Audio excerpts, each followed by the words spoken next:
esse discurso que faz essa manhã aqui no Senado Federal. Obrigada, senador Moca. Eu tenho uma frase: quando o campo vai bem, a cidade vai bem também. E quando o campo vai mal, a cidade paga a conta. E queria também dizer a Vossa Excelência que o presidente da República deveria dar ao ministro da Agricultura o poder de definir as regras da política agrícola ou da política de crédito. Ministra exclusivamente a área econômica, a área do Ministério da Fazenda e Ministério do Planejamento e Banco Central. Então, eu penso que seria uma forma adequada que o ministro da Agricultura hoje, como foi antes a nossa colega senadora Cátia Abreu e agora Blairo Maggi, que está também empenhadíssimo em defesa do setor, que o governo dê ao Ministério da Agricultura o espaço devido a um setor que sustenta. Eu dou com muito prazer a parte ao senador Roberto Rocha e ao senador Flecha Ribeiro. Senadora Ana Amélia, eu quero apenas cumprimentá-la pela oportunidade e lucidez do pronunciamento de Vossa Excelência.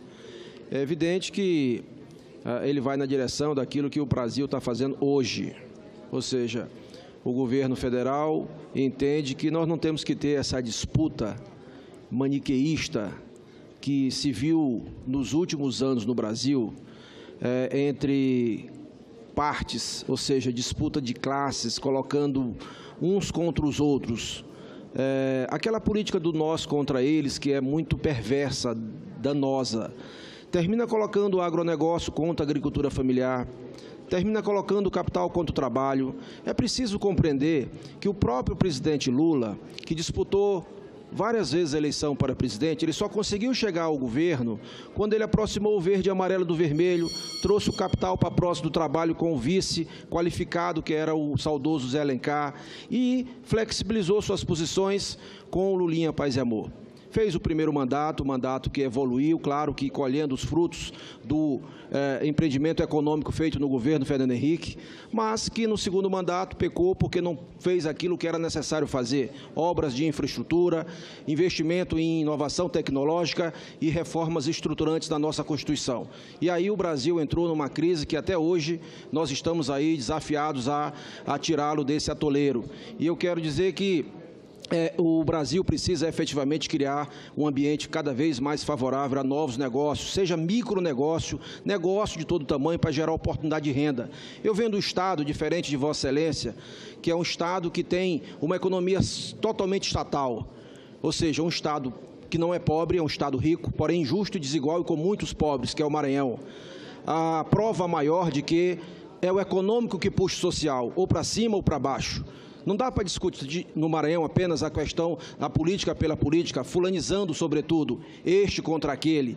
Nós temos que introduzir a discussão econômica. A discussão econômica é que pode melhorar o social. E eu parabenizo Vossa Excelência, porque às vezes eu vejo assim uma imbecilização muito grande da discussão quando se tem um preconceito contra o capital privado. E a gente tem que afastar esse maniqueísmo que tem prejudicado muito o nosso país. Muito obrigado e parabéns. Eu agradeço a Vossa Excelência, senador Roberto Rocha, que é exatamente isso que sintetiza o que aconteceu e o que está acontecendo. E é preciso um ambiente de, eu diria assim, de compreensão da relevância. A agricultura familiar é tão importante quanto a agricultura exportadora, que é tão importante quanto a produção da agricultura de cooperativas de produção. Todos dão valiosa contribuição para que o Brasil seja este gigante na produção agropecuária. E o preconceito só atrapalha, e não é uma atitude inteligente você ter preconceitos e aplicar ideologia numa questão que é 2 mais 2 são 4. Ideologia faz não ser 4, 2 mais 2. A economia gera sobre racionalidade, sobre compreensão e sobre responsabilidade. Então, agradeço a Vossa Excelência e passo a palavra ao senador Flecha Ribeiro. Senadora Ana Amélia, Vossa Excelência inicia os trabalhos com, graças a Deus, boas notícias. Então, ontem vencemos uma importante etapa para a reforma do ensino médio no Brasil. Então, com o projeto, a medida provisória aprovada ontem, nós vamos poder implementar o aumento da carga horária a médio prazo, das 800 horas até 1.000 horas, e, em seguida, também objetivando chegar no ensino integral, ou seja, mais há tempo de adaptar tanto a área federal quanto a área dos estados e dos municípios. Então, é uma boa notícia e eu quero aqui também me juntar a Vossa Excelência dessa congratulações aos Congresso Brasileiro, como também do Cartão Reforma. Ontem instalamos a comissão mista para tratar desse importante instrumento para ajudar aquelas pessoas mais necessitadas para que possam melhorar a sua habitação.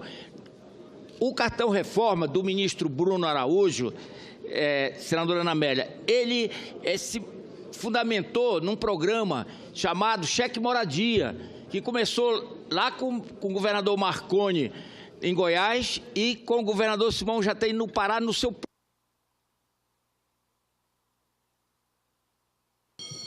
seu primeiro mandato, e está no terceiro. Já foram distribuídos no Pará mais de 10 mil cheques de moradias. E o efeito é fantástico, das pessoas dando o depoimento de como aquilo trouxe melhoras na moradia, mas para a dignidade de cada um. E, finalmente, a questão da safra agrícola do Brasil, cada vez crescendo, é importante, ela que sustenta a economia. Ainda ontem à noite, no programa Rede TV News, com o jornalista Boris Casoy e a jornalista Celeste, fizeram uma ode ao estado do Pará. É importante que isso seja divulgado, que o Pará teve um crescimento no setor da indústria de 9,5%. Então, estamos ajudando o Brasil também a retomar o caminho do desenvolvimento. Parabéns ao pronunciamento de Vossa Excelência. Obrigada. Para encerrar, presidente, eu só queria lembrar também, a propósito, está se realizando no Paraná, do senador Requião, a Copavel, que é uma feira extraordinária que mostra a força do cooperativismo, especialmente na região sul do país, e a força de uma produção cada vez mais sustentável, que é no setor agropecuário. E também em março nós teremos em Não Me Toque, no Rio Grande do Sul, no meu estado, também a Expo Direto Cotrijal, que é uma feira de negócios do setor com uma grande foco na agricultura familiar. Exatamente por isso vamos fazer uma audiência pública na Comissão de Agricultura, que tive a honra de presidir nos 2 últimos anos, para debater a questão da Previdência Rural. E não gostaria de encerrar, senhor presidente, sem dizer que estamos acertando na área econômica, com o ministro competente na agricultura, Blairo Maggi, ministro Henrique Meirelles na Fazenda, o presidente do Banco Central, doutor Ilan, o ministro do Planejamento. Nós precisamos acertar na política. O presidente Temer, no meu entendimento e a minha visão, cometeu um equívoco ao repetir o erro de Dilma Rousseff em relação a dar foro privilegiado ao ministro para se livrar, eventualmente, de processos na Justiça. Dar o foro privilegiado ao ministro de Estado, Moreira Franco, não foi uma medida politicamente adequada, nem corretamente responsável. Então, ele precisa acertar, está acertando na economia e precisa também acertar o passo na área política. Muito obrigada, presidente.